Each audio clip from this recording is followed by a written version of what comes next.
Well, we're reaching the end of a long bargaining process, and usually, as you're approaching the end, the noise-to-signal ratio peaks. And so how much more time do we have now? Well, objectively speaking, we have until the 30th of June, because this is when the extension of our loan agreement with our creditors expires.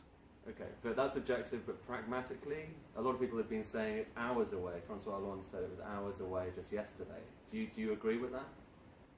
I have no doubt that we could have a comprehensive deal, one that is therapeutic for Greece and good for Europe, overnight. Europe usually does this overnight, till the early hours of the morning, and I have no reason to doubt that such a long night could produce a very good agreement. Okay. In terms of a long night, tomorrow there is a payment due to the IMF, 300 million euros. Is that payment going to be made? Well, let me say that for the last 4 months we've been making every single payment, even though no disbursements have been forthcoming from the creditors. We will continue to attempt to extract from, as I say, the fiber of this state, the last ounce of liquidity to meet those payments. But at some point, and I'm not going to speculate as to what that point is, there will be superseniority afforded to wages and pensions. So what does that mean? That means that loans don't get repaid to the IMF, to the ECB? Superseniority. It's a question of ranking. It's a question of ranking. So you pay domestic... We pay what we can. Pay what we can. And you think at some point, what does that mean at some point? Well, this is your interpretation. But you said at some point that there is a point where that kicks in. Yes, I did. Do you know when that point is? Maybe I do. But it would be impertinent for you to ask me to share this information with you. Yeah, well, yeah, when is it? Well, it would be impertinent for you to ask this question. Impertinent. Okay, apologies for the impertinence. Okay, so the IMF loan is tomorrow. Mm-hmm. The repayment's there. It takes a while to go through. Has that process begun to start paying it off? Oh, lots of processes are in progress. Lots of processes.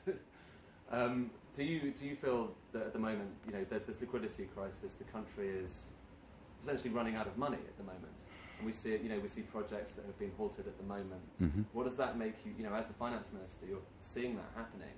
Mm-hmm. Is that a cause that causes you quite a lot of pain? It does indeed, but it's the price we have to pay for the right to negotiate, because this liquidity crisis is politically engineered by our creditors to try to squeeze us into effectively perpetuating this debt deflationary crisis. Think about it. What has been happening over the last 5 years? We have been, this nation, this country, different governments of course, they have been adding bad debt on existing bad debt on conditions of austerity that reduce the incomes from which those bad debts will have to be repaid. This is not sensible. And what we decided to do before we were elected, and then we implemented it, is to say no to this. To say we're going to take time out, we're going to negotiate with our creditors a sensible solution that puts an end to this vicious cycle. The price we had to pay was that we were being squeezed intentionally by our creditors. The responsibility lies on the other side. What we want is a situation where we manage to reach an agreement that is mutually beneficial. The agreement that has been proposed to us, the agreement that was imposed upon previous governments, was not beneficial either to Greece or to Europe. It's about time that we find common ground and ways of serving our common interests. It's one thing that seeing the Irving Fisher debt deflation kind of dynamics that are happening now, and it's another thing being in government and actually being able to do something about it. Has that process been tougher than you thought it would be? No, I always thought it was going to be tough. The whole point of our election was to end this Irving Fisher-like debt deflationary cycle. And we're not going simply to sign off on an agreement that doesn't do it. Is the agreement an ultimatum, the one that you have before you at the moment? Not really. It's not an ultimatum. It was a series of proposals on the other side. We've tabled our own proposals. This is what the negotiation is all about. I don't think that civilized nations and institutions issue ultimata anymore.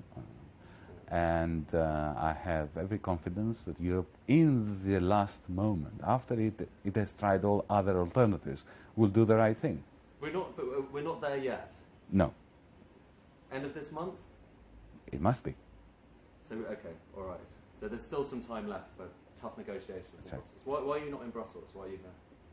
Because I have a finance ministry to run, and finance ministers do not talk to. This is the protocol is that finance ministers talk to finance ministers. So if Dr. Schäuble was there, I would be there. Okay. And my final question is: a lot of people say not much has actually happened in terms of domestic policy in the last 6 months, and that's a frustration. You know, the country civil service has almost ground to a halt while these negotiations happen, and it's very difficult for the economy, for people living their lives. Well, 2 quick points. Firstly, we have introduced legislation which was considered by our creditors to have been unilateral actions that they didn't like. So this negotiation has been frustrating because we have not been able to carry out the reforms that we wanted to carry out, but we still managed to carry out several reforms that have been important. We're looking very much forward to the conclusion of the negotiations so that this backlog of reform bills can be rushed through Parliament.